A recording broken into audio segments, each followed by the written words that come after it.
সাগরকন্যা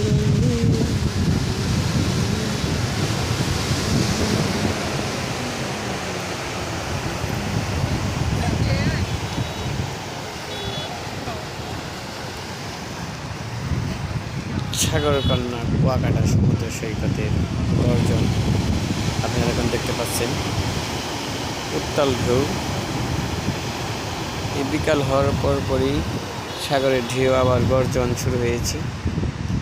এরকমভাবেই সারা বছর সাগরের গর্জন থাকে। উত্তাল ঢেউ,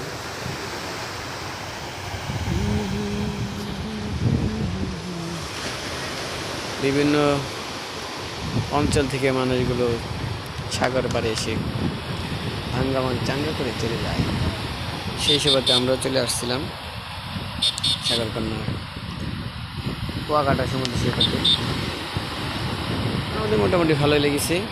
আপনারা যদি আসতে চান আসতে পারেন, ভালোই লাগবে ইনশাল্লাহ সাগরে। আমরা একটু পরেই চলে যাব, বাসার দিকে রওনা হব। দোয়া চাই আল্লাহ যেন সে সালামতে আমাদের বাসায় নিয়ে যান।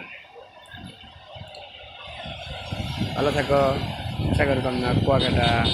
আল্লাহ হাফিজ।